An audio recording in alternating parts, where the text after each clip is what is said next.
Boa noite.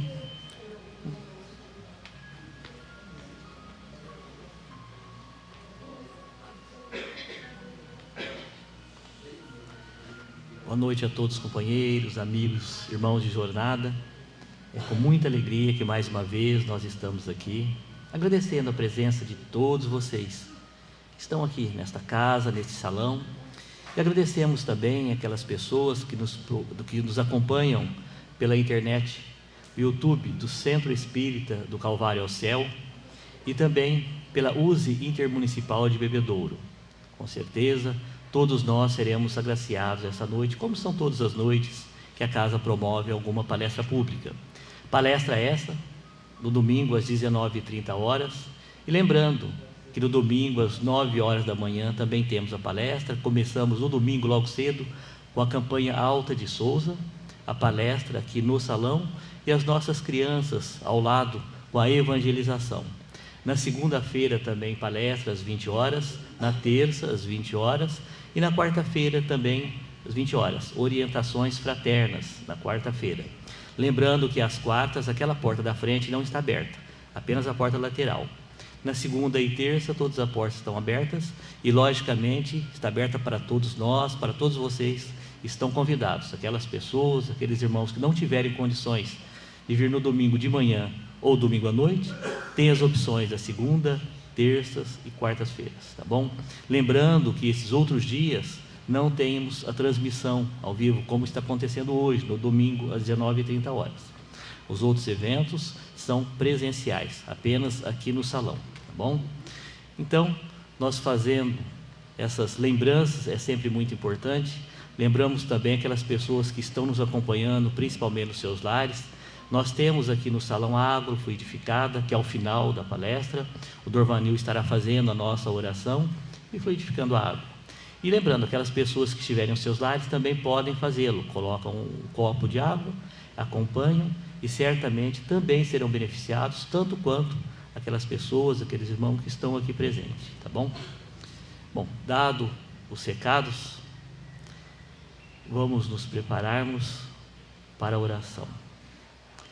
Oração, como nós falamos sempre, de forma tranquila, apenas com um pensamento elevado, pensando em Deus, nosso Pai, em Jesus, nosso Mestre amado, em que muitas vezes, quando estava a sós, estava a orar, procuravam por Ele, Jesus. Onde está o Mestre? Está orando. E ele apenas confirmava que a sua oração era uma conversa com o Pai. Mas ele também nos falou: podeis fazer tudo o que eu faço e mais. Sabemos que ainda, em termos morais, estamos muito distante do nosso Mestre. Mas este detalhe é importante e é simples. Esta conversa com o Pai não tem necessidade de palavras bonitas. Não precisamos verbalizar aquilo que estamos sentindo. Basta apenas sentirmos e colocar o melhor de nós, o nosso pensamento, em conversa com Deus. E a partir daí, entendendo que todos nós temos que nos melhorarmos, temos que entender que estamos aqui para aprender. E este aprendizado se dará à medida que compreendermos o Evangelho. Ele estará se aperfeiçoando também ao momento que nós começarmos a praticar. E esta prática, se de início é um pouco difícil, certamente com o decorrer do tempo se torna mais fácil. Porque fazer o bem e amar é uma questão de exercício. E nós estamos aqui para exercitarmos. Por isso, Senhor, mais uma vez nós te agradecemos. Gratidão pela oportunidade do momento. Gratidão pelo olhar, pela fala, pelo tocar, pelo andar, enfim, por todos os nossos movimentos, os nossos sentidos. E se mesmo assim, algum deles não tiver em ordem, certamente, em algum outro momento estará. O importante é que não percamos a fé, que tenhamos em mente que temos que caminhar. E esta caminhada é longa, ou não, dependendo daquilo que nós fizermos, dependendo daquilo que pensarmos, mas principalmente do que praticarmos. Que essa prática, Senhor, seja uma constante em relação aos seus ensinamentos e que tenhamos condições, através da palestra de hoje, como mais uma vez, aprendermos e que este aprendizado possa ser colocado em prática. Então te pedimos por todos nós que aqui estamos, por aqueles nossos irmãos, irmãs que estão nos seus lares e aqueles tantos que não estão nos ouvindo, não estão vendo, mas que também necessitam da sua presença. E por fim, te pedimos pelo nosso companheiro Edmir, que estará aqui fazendo a palestra, que ele seja tocado mais uma vez e que novamente, Senhor, tenhamos condições de assimilar tudo aquilo que nos for passado. Obrigado, Senhor, pela oportunidade e te pedimos, esteja conosco hoje e sempre, que assim seja. Então, quem está nos falando hoje é o Edmir Garcia, que graciosamente atendeu o nosso pedido e mais uma vez, apesar de tantos afazeres, Edmir, está aqui para nos brindar com a sua palestra. Agradecidos pela sua presença, Edmir. Seja bem-vindo.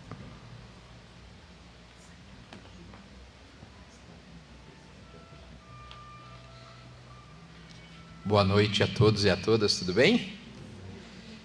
É um prazer, nós estarmos aqui na nossa casa, que nos acolhe tanto, para falar da doutrina espírita. Quando nós participávamos da Mocidade Espírita, faz algum tempo já, nós tínhamos sempre muito contato com as músicas espíritas. E numa delas, chama o Samba que Faltava, tem um refrão que dizia assim: está faltando Kardec, está faltando Kardec, está faltando estudar. E nós temos a doutrina espírita como um grande farol a iluminar nossas vidas, mas muitas vezes nos falta Kardec, falta estudar. E hoje nós vamos falar de um aspecto muito, muito importante da doutrina, não que os outros não sejam, mas eu vou usar o Gandhi. Ele diz em determinada oportunidade que se tudo que a humanidade havia escrito se perdesse e sobrasse apenas o Sermão do Monte que Jesus fez, nós teríamos o suficiente para prosseguir. Eu vou pegar essa fala do Gandhi, mas vou fazer uma adaptada. Se tudo que a humanidade escreveu se perdesse e sobrasse apenas a terceira parte, o livro terceiro de O Livro dos Espíritos, nós teríamos o suficiente para prosseguir. Porque o livro terceiro, ele chama As Leis Morais, e ele é complementado numa outra obra básica, outra obra fundamental, que é o Evangelho segundo o Espiritismo. Aliás, o Livro dos Espíritos é dividido em 4 partes. A primeira parte, que fala da criação, é complementada com a obra Gênese. A segunda parte, que fala dos Espíritos, é complementado com o Livro dos Médiuns. A terceira parte, Leis Morais, é complementado com o Evangelho segundo o Espiritismo. E a quarta parte, que fala das penas e gozos terrenos, penas e gozos futuros, é complementado com o livro Céu e Inferno. O Kardec, didático como era, ele fez uma obra fundamental, que era o Livro dos Espíritos, e 4 outras obras que complementaram essa obra fundamental. As leis morais, os capítulos desse livro terceiro, são lei divina ou natural, lei de adoração, lei de trabalho, lei de reprodução, lei de destruição, lei de sociedade, lei de progresso, de igualdade, lei de liberdade, de conservação, lei de justiça, amor e caridade, e o 12º capítulo fala sobre a perfeição moral, ou seja, se nós cumprirmos todas essas leis, nós nos tornaremos espíritos puros. Eu diria que essa parte terceira do Livro dos Espíritos é a constituição do futuro, é a constituição que nós utilizaremos quando nós entendermos as leis de Deus. Então, nós selecionamos alguns trechos desse livro terceiro para mostrar como que ele aborda praticamente tudo que nos diz respeito e como ele é importante na condução das coisas mais triviais do nosso dia a dia. Por exemplo, lei de trabalho. Lá nós temos uma parte que fala da necessidade do trabalho, né? Fala que todos nós precisamos ter trabalho, seja profissional ou voluntário, e voluntário seria a melhor forma de dizer, e que também precisamos do repouso, que o repouso faz parte da nossa necessidade material, de espírito que está encarnado. Então, lá nós sabemos exatamente o que é trabalho. Qual é a definição de trabalho para a doutrina espírita? Trabalho é toda ocupação útil. Uma frase tão pequena, olha só, o que nós estamos fazendo agora? Trabalhando. É uma ocupação útil isso, nós estamos nos aprimorando. Em compensação, pode ser que nós passemos o dia, entre aspas, trabalhando e não fizemos nada de útil. E aí, verdadeiramente, não trabalhamos. Então, a forma de enxergar trabalho que a doutrina espírita nos traz é para o espírito imortal. O que adianta eu carregar um tanto de pedras daqui para lá, depois devolver essas pedras para o local inicial? Eu trabalhei. Às vezes vemos como trabalho, percebemos que não merecia essa classificação. Qual que é o limite do trabalho? Qual que é o limite do repouso? É variável, é claro. Algumas pessoas precisam dormir 6 horas, outras 7, 8, que isso ou menos do que isso. Possivelmente alguma coisa deve estar errada aí, né? Se a pessoa falar, poxa, eu não preciso dormir, eu durmo só 2 horas por noite, eu colocaria que é um suicida em potencial, né? A pessoa está abusando do seu organismo. E a pessoa que dorme 14 horas por dia também está perdendo a oportunidade de fazer coisas úteis na encarnação presente. Uma outra lei é de reprodução. Trata do casamento, trata da separação, e muitas pessoas perguntam assim, o que o Espiritismo fala sobre as pessoas? Através do amor.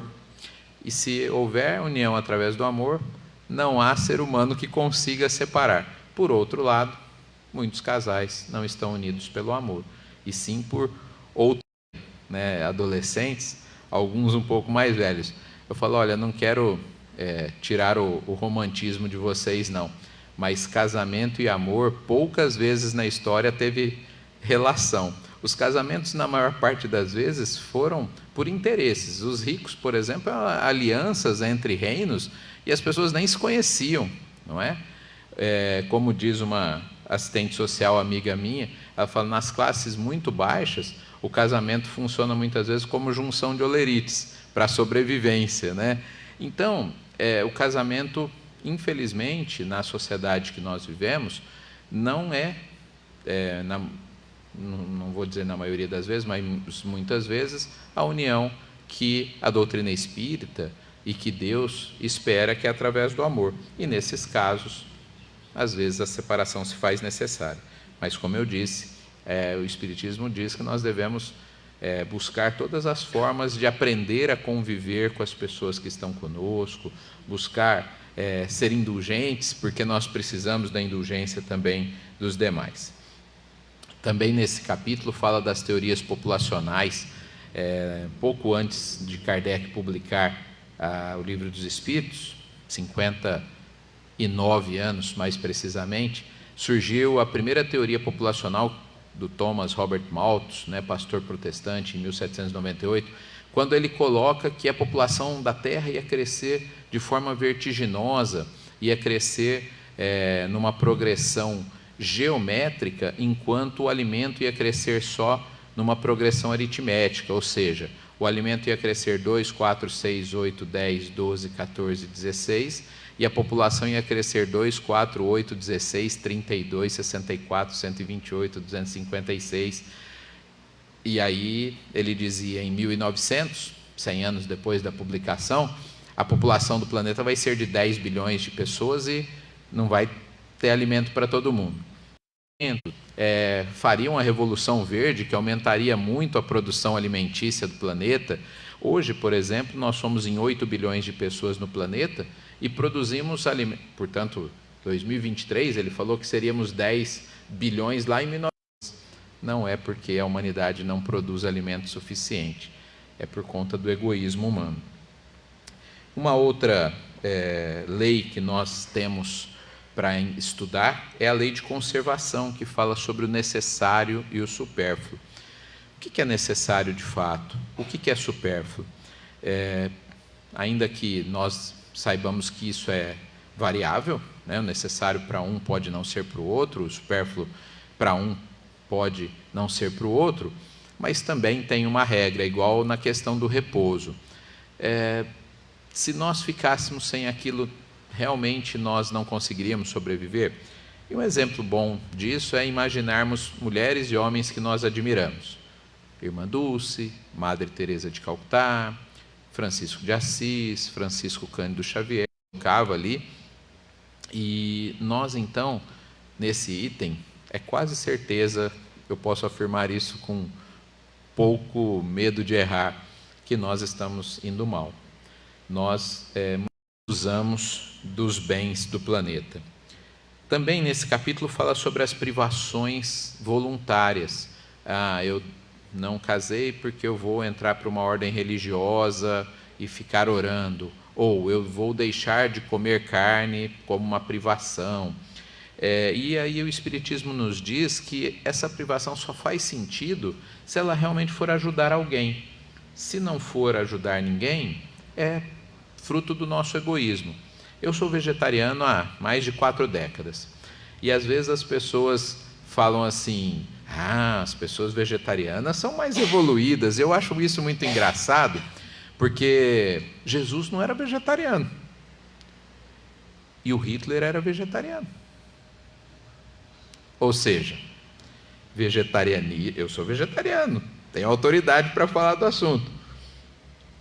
Vegetarianismo não é sinônimo de progresso.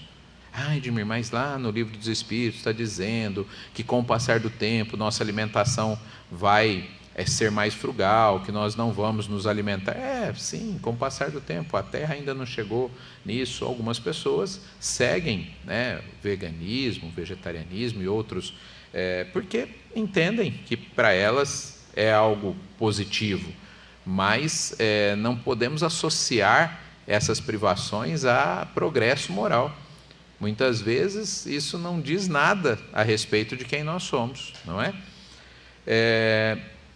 Também, neste livro terceiro, nós vamos ver sobre a lei de destruição. E aqui ainda estamos vivendo num nível bem diferente, a pandemia. E isso é abordado pela doutrina espírita, as epidemias, pandemias, guerras. E quando estudamos a doutrina, esses problemas ficam mais fáceis de nós entendermos. Primeiro, vocês já devem ter ouvido falar, e a internet reproduz isso, que nós estamos vivendo os fins dos tempos, que tudo está acontecendo agora. Depois, chegando em casa, pega o celular e pesquisa as 10 maiores catástrofes da história da humanidade. E você vai ver que elas não estão concentradas aqui, muito pelo contrário, elas estão bem diluídas ao longo da história. Uma está no século II, outra está no século VI, outra está no século XVII. Nós estamos encarnados agora e nosso orgulho diz que agora tem que ser o momento mais importante, não, a transição vai ser amanhã, vai ser tal data. Não é assim que funciona. A natureza não dá saltos, tudo vai acontecendo a seu tempo. Os espíritos vão se renovando conforme reencarnam, e sim, daqui 200, 300, 500 anos, a Terra deve ser um mundo de regeneração, diferente do que é hoje, de provas e expiações. Mas essa coisa de estipular a data, como muitos fizeram, é falta de Kardec, é falta de estudo da doutrina. Porque Kardec fala de transição quando, em 1857, o Livro dos Espíritos foi publicado. Portanto, 166 anos depois, a transição está aqui acontecendo. E provavelmente mais 166 anos irão se passar e a transição vai estar acontecendo. A destruição faz parte. Quantos terremotos, quantos tsunamis, quantos incêndios quantas guerras a humanidade já produziu e dizimou muitas pessoas. Eu costumo brincar, né, que quem acha que está vivendo o fim dos tempos, fala assim, se você tivesse nascido em 1900, aí você ia ver o que ia ser o fim dos tempos, porque com 14 anos você ia ver o início da Primeira Guerra Mundial até os seus 18. Com 19 anos você ia ver a gripe espanhola, que dizimou 50 milhões de pessoas. Depois, com 29 anos, você ia ver a maior crise, né, do capitalismo, que foi a quebra da Bolsa de Valores de Nova York. E depois, com 39 anos, o início da Segunda Guerra Mundial, que ia te acompanhar até os 45 anos.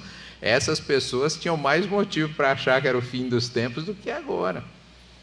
Apesar da pandemia, claro, ter mexido muito com as nossas vidas.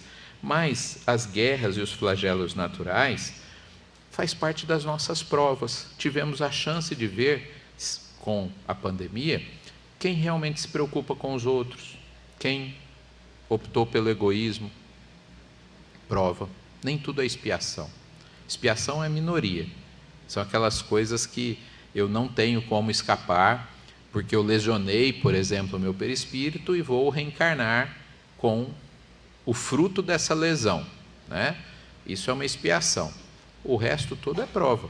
Todos os dias a gente passa por dezenas de provas. A pandemia é muito. Lei de destruição fala do homicídio, fala dos duelos, fala da pena de morte, né, dos diversos tipos de duelos, inclusive, porque as pessoas falam, não tem mais duelo. Não, tem duelos verbais, duelos políticos, duelos empresariais, duelos familiares. Nós continuamos duelando, né, querendo provar que somos melhores do que o outro, e não entendemos a mensagem do Cristo rediviva pela doutrina espírita. Também nesse capítulo temos a gente vai ver a necessidade de vivermos, aprendermos a viver coletivamente sem isolamento, não é? Para que a gente progrida, não adianta falar, não, as pessoas não prestam, eu vou me isolar numa casa de campo, num condomínio, sei lá onde, e vou progredir sozinho. Não é assim que a doutrina nos ensina, porque eu preciso ser colocado à prova. Tinha um companheiro do movimento espírita, o Dorvanil conheceu tão bem, o Abel, lá de Ribeirão, e o Abel é muito radialista lá até hoje. O Abel tinha uma brincadeira muito interessante sobre viver em grupo. Ele dizia assim, olha, na roda de amigos ali, né, entre a gente, eu tenho atividade doutrinária todos os dias da semana. Todo mundo fala, tá.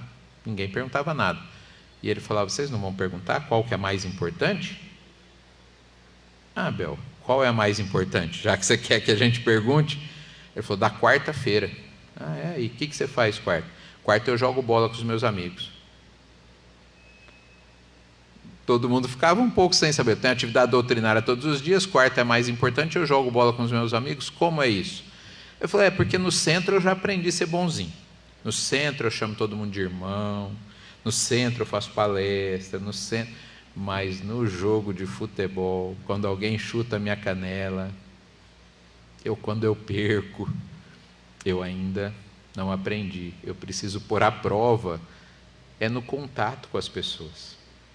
Se eu não tenho contato com as pessoas, como eu vou saber que eu estou vencendo aquela prova?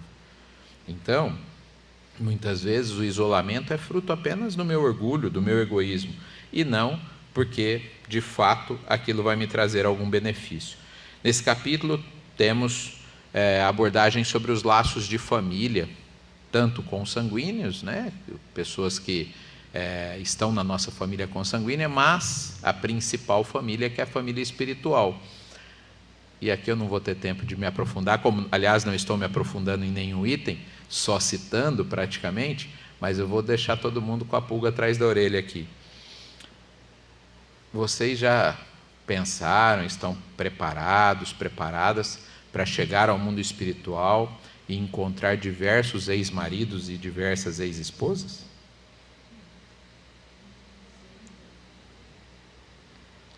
Porque se você é reencarnacionista, estuda Kardec.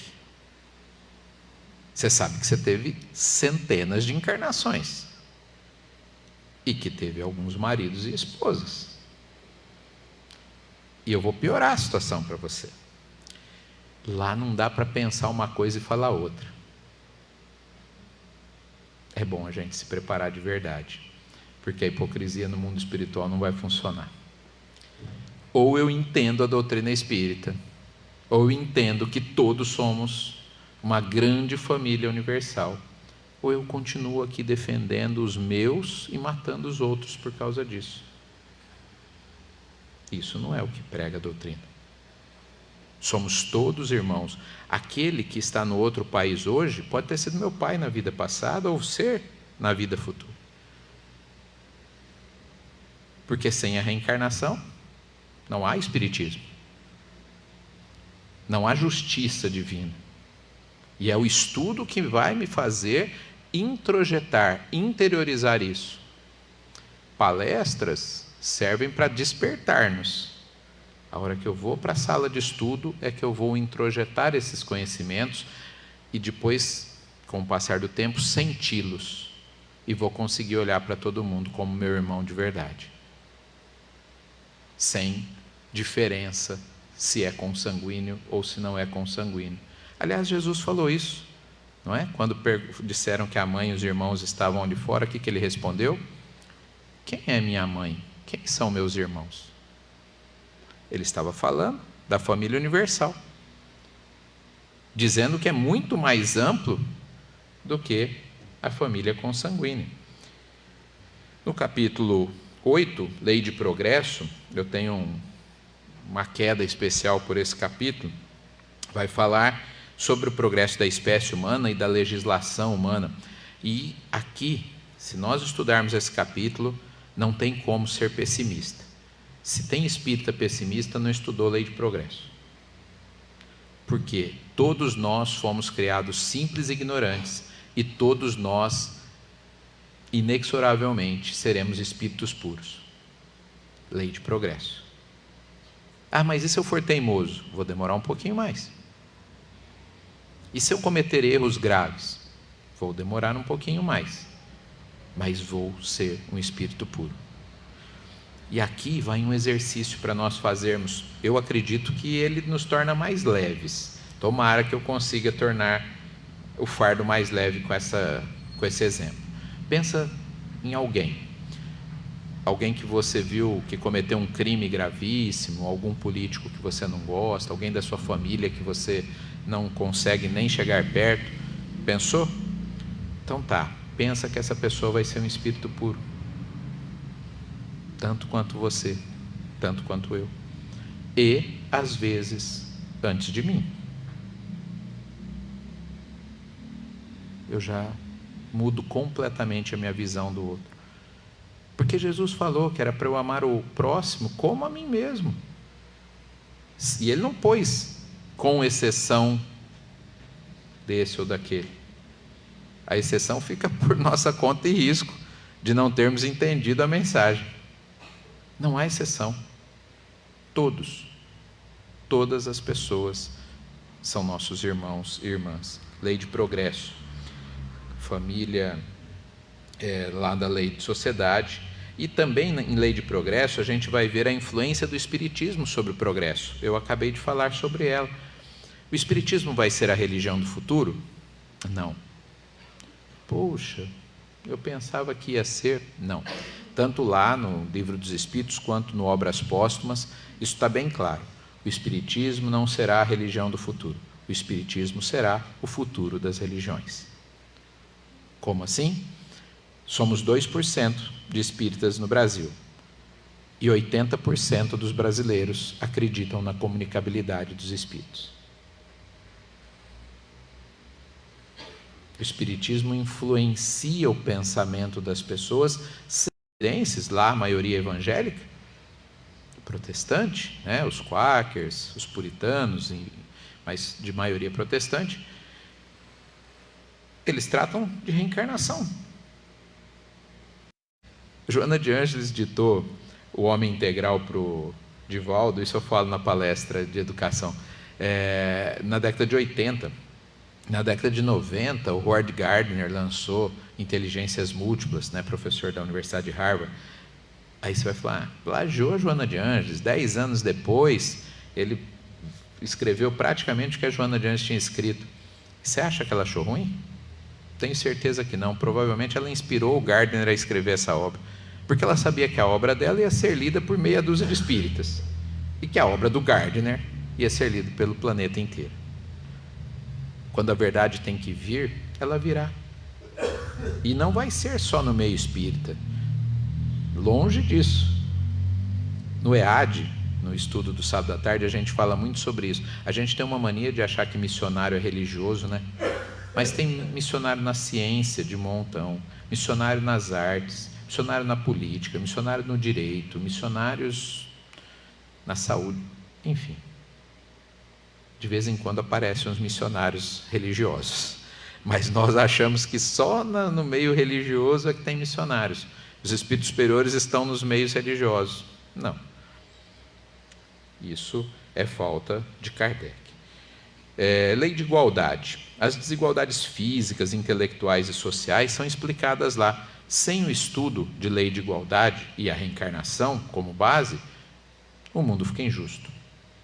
Por que essa pessoa nasceu com essas condições físicas ou financeiras, ou enfim? Porque uns nascem na Suíça e outros, né, na Etiópia, no Sudão. Só lei de igualdade e a reencarnação para nos fazer compreender isso, né? Que essas diferenças são momentâneas e necessárias como prova, em alguns casos como expiação. Também em lei de igualdade é tratada sobre a igualdade entre os sexos e as raças. Recentemente saiu aí uma fala, né, de que o espiritismo seria racista, porque quando a obra foi publicada no século XIX, algumas expressões eram usadas, raça superior, raça inferior, e era normal todo mundo falar sobre isso. E essas expressões existem nas obras básicas da doutrina. Mas quando a gente lê a obra, não pega só a expressão, fica muito claro que não há nenhum racismo, porque o Espiritismo diz o quê? Hoje reencarnamos no corpo branco, amanhã num corpo negro. Hoje reencarnamos num corpo feminino, amanhã num corpo masculino. Portanto, não há diferença. A essência da doutrina é claramente contrária a qualquer tipo de discriminação. Mas tem lá uma frase, uma expressão de raça superior, raça inferior, que era típico do século XIX. A essência diz o contrário. O capítulo 10 trata de lei de liberdade. Ali podemos entender a liberdade de consciência, a liberdade de pensar, o livre-arbítrio e a fatalidade. O Espiritismo não é fatalista, né? Diferente de algumas religiões. Por exemplo, algumas religiões acreditam na teoria da predestinação, que a alma, ao ser criada, está predestinada já à salvação ou não. E que a única coisa que pode alterar um pouquinho isso é a fé. Para a doutrina espírita, não. Nós somos criados simples e ignorantes, todos seremos espíritos puros, e são as nossas obras que definirão o ritmo, a velocidade que isso vai acontecer. Livre-arbítrio. Edmir, mas não está programado porque está lá que nenhuma folha cai de uma árvore sem que Deus saiba. Sim, mas ao estudar a doutrina a gente vê que não é Deus falando assim, cai aí folhinha, agora aquele ali vai desencarnar. Não. As leis de Deus estabelecem que a gravidade, que a hora que a folha chega no ponto de maturação dela ali, ela cai. Por isso Deus sabe, são as leis de Deus. Não é uma escolha aleatória. Recente tivemos uma palestra aqui, né, e o palestrante brilhantemente explicou isso numa terça-feira, dia 18 de abril, comemoração da publicação do Livro dos Espíritos, quando ele falou que muitos espíritas, não entendendo a doutrina, são fatalistas, e fala assim, você viu a fulana que escapou do acidente aéreo, no dia seguinte ela morreu no acidente de carro, tá vendo? Tinha que ser. Ele falou, não é nada disso, né? Não é assim que funciona a doutrina espírita. Vivemos num local, num planeta onde tem acidentes de carro, e Richard Simonetti falava muito isso. No mundo de provas e expiações, cada esquina tem um problema. E nós nos deparamos com eles. E vamos ter esses problemas como provas da nossa existência. Não há fatalidade. Mas eu não programo, eu li lá que tenho programação reencarnatória. Claro, eu traço um caminho assim, reencarnei, vou desencarnar. E eu tenho um destino aqui a ser cumprido. Como uma viagem de Bebedouro a São Paulo. Tá? É o destino. Destino é São Paulo. Quantas vezes eu vou parar? O ônibus vai rápido ou vai devagar? Vai quebrar? Não vai quebrar? Eu vou desistir, vou descer no meio do caminho e pegar um ônibus de volta? Eu tinha um destino, não tinha? Mas eu altero, livre-arbítrio. Eu traço um destino. Eu traço metas. Vou reencarnar, vou seguir tal profissão, vou casar, vou dar oportunidade a esses espíritos de reencarnar. Esqueço tudo, graças a Deus, quando reencarno, fica só no fundinho ali do inconsciente. E às vezes o meu orgulho fala, não vou ter essa profissão não, essa dá mais dinheiro, eu vou para cá. Não vou ter filho não, filho dá muito trabalho. Escolhas. E aí, o que faz? Deus pune? Não. Só tem que fazer de novo. Não passou na prova? Tem que fazer de novo. Vai demorar um pouquinho mais. Lei de justiça, de amor e de caridade. A justiça de Deus tem um tempo próprio que nós queremos alterar pela nossa ansiedade, pelo nosso orgulho. Então a gente quer que as coisas aconteçam no nosso tempo. E o tempo de Deus é diferente. Quando nós pagaremos pelos erros que cometemos no passado? Quando tivermos maturidade para isso. Porque se Deus colocasse para a gente pagar tudo de uma vez, não ia dar. Os obsessores não entendem isso. Então eles falam, não, mas ele me prejudicou e está vivendo aí no bem bom, por isso que eu vou cobrar. Pois é, ele não entende o tempo de Deus, ele quer no tempo dele. E obsessores, só para a gente não imaginar que são só espíritos desencarnados, existe obsessão de desencarnado para desencarnado, de encarnado para encarnado, de encarnado para desencarnado, de desencarnado para encarnado, e o pior tipo, que é a auto-obsessão. Não precisa ninguém me obsediar, que eu mesmo dou conta. E essa é a mais difícil de curar, porque eu não consigo me separar de mim mesmo. Pensamentos repetitivos, objetivos equivocados, eu saboto a minha própria existência. E aí, terapia, doutrina espírita como terapia, para aprender e voltar para o rumo correto da caminhada. O último capítulo, Perfeição Moral, fala dos nossos vícios, das nossas virtudes. Uma virtude pode virar vício. Quando eu não consigo ficar sem alguma coisa, passa a me prejudicar outras atividades, já é vício. Eu gosto de ler, mas se eu estiver sem o livro para ler à noite e não conseguir dormir, é vício. Eu gosto de praticar um esporte, mas se eu não praticar aquele esporte, eu fico parecendo um bicho enjaulado. É vício. Mas são coisas boas, são. Mas eu deixei que isso tomasse conta de mim e não eu tomo conta disso. Então a virtude, ela é acompanhada de equilíbrio. Quando essa virtude passa do ponto, ela pode se tornar um vício. Então a gente pensa em vício clássico, E Jesus falou, não é o que entra pela boca que é o nosso problema, é o que sai pela boca. Jesus estava dizendo o seguinte, o vício de ingerir coisas, nós sabemos quais são, é problema sim. Mas e o vício da maledicência, E o vício da conversa vazia, e coisas assim. Jesus alertou que esse era o problema. E para encerrar, o capítulo Perfeição Moral fala do autoconhecimento. Como eu posso atingir o reino de Deus? Um sábio da antiguidade já vos disse, conhece-te a ti mesmo. É o Sócrates, que falou isso daí. conhece-te a ti mesmo. Essa é uma resposta literal do Livro dos Espíritos. E sem autoconhecimento, e qual é o caminho do autoconhecimento? Estudo. Sem estudo, eu não me autoconheço. Sem autoconhecimento, eu não progrido. E aí vou demorar mais, mas está tudo bem. Deus não pune, Deus educa. Eu vou contar uma história que eu conto no fim da palestra de educação, mas acho que ela se encaixa nesse momento.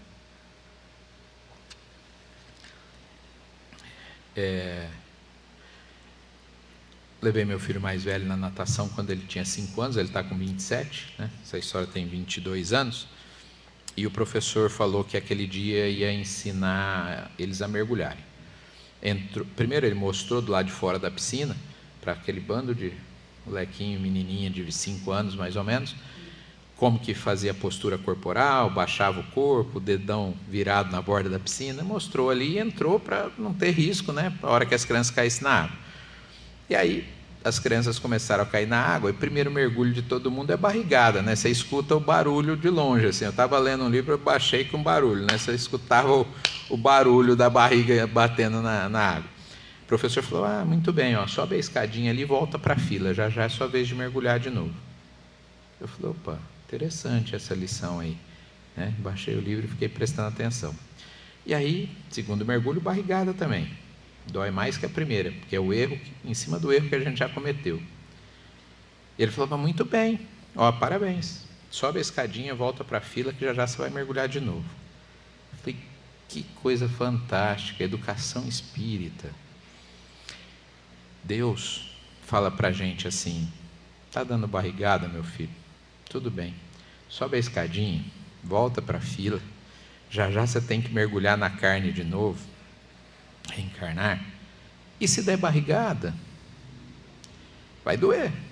Sobe a escadinha, volta para a fila, até aprender. E alguns de nós, espertamente, olhamos para a barrigada do outro e falamos assim, não vou fazer assim não, vou fazer diferente, porque... E aprendemos com os erros alheios. Alguns de nós ficamos brincando na fila, e vamos dando mais barrigadas. Olha que brilhante a pedagogia do Cristo, a pedagogia divina, não é? No capítulo Perfeição Moral, tem uma mensagem lindíssima, que é sobre os caracteres do homem de bem. Lá no livro O Evangelho segundo o Espiritismo, tem um texto de 1,5 página, o homem de bem, que é uma outra palestra. Encerro lembrando de uma música do Mensagem de Amor, que era o grupo... Agora nós temos o Gotas de Amor aqui dos meninos, né, da mocidade, mas tivemos um outro grupo musical chamado Mensagem de Amor, e tem uma música deles que dizia assim, aliás a música chama Mensagem de Amor, foi essa música que deu nome ao grupo. Os tesouros agora são meus, tenho que aproveitar. O presente que me veio de Deus não é rio, ribeirão, é o mar. É Jesus, é Kardec, é a luz, ao trabalho que a todos conduz ao caminho da libertação, que nos leva à vida maior. A mensagem está dizendo que a doutrina espírita não é rio, ribeirão, é o mar. É um grande presente que veio de Deus. Temos que aproveitar esse tesouro. Eu agradeço a atenção de todos e passo a palavra para o Durva. Boa noite, boa semana.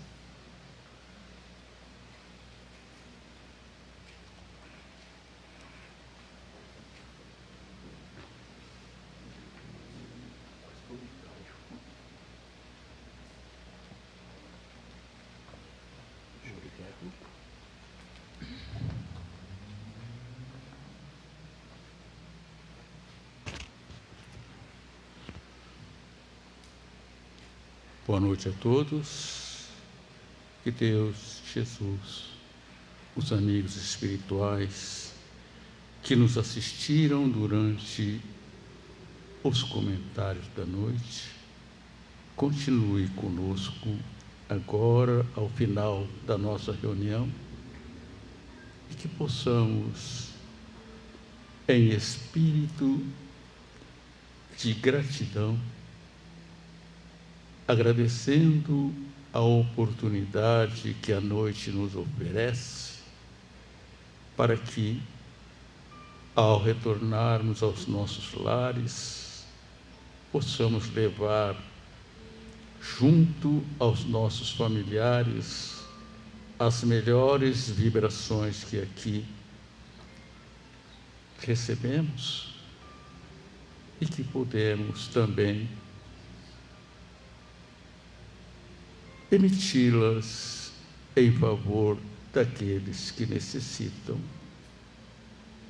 Hoje aqui estamos na condição de trabalhador, pela expectativa dos companheiros que aguardam a oração final dos domingos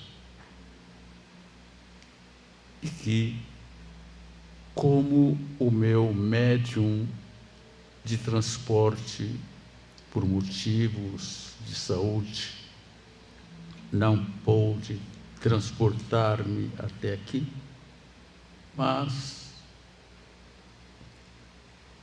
procurei a maneira de vir cumprir com um compromisso com a casa, porque aqui estamos como trabalhador em benefício da causa e da casa que muito nos tem oferecido frutos, que nos alimentou e que nos tem alimentado até aqui.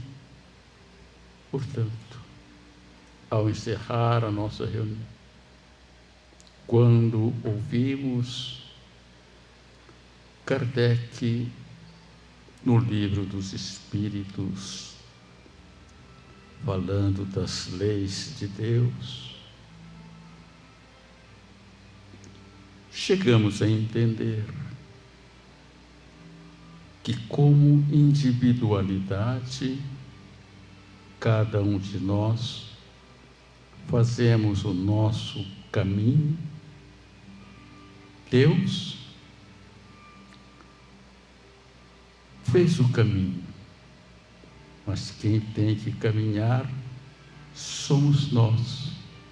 Assim como ouvimos que Deus nos criou para o primeiro passo, simples e ignorante, e que um dia chegaremos a eles santos e sábios. Vamos, então, encerrar a nossa reunião relembrando os versos da prece de Francisco de Assis, que diz como devemos caminhar no traçar do nosso próprio destino. E a oração assim diz: Senhor, fazei de mim um instrumento da vossa paz. Onde houver ódio, consenti que eu leve o amor. Perdão, onde haja injúria. Fé, onde haja dúvida. Verdade, onde haja mentira. Esperança, onde haja desespero. Luz, onde haja treva. E alegria, onde haja tristeza. Ó Divino Mestre, permiti que eu não procure tanto ser consolado quanto consolar, ser compreendido o quanto compreender, e ser amado o quanto amar. Porque é dando que recebemos, perdoando é que somos perdoados, e é morrendo que nascemos para a vida eterna. Obrigado, Senhor, pela oportunidade do momento, e que todos aqueles que nos ouviram possam ter uma noite de sono tranquilo e reparador. Obrigado, boa noite a todos.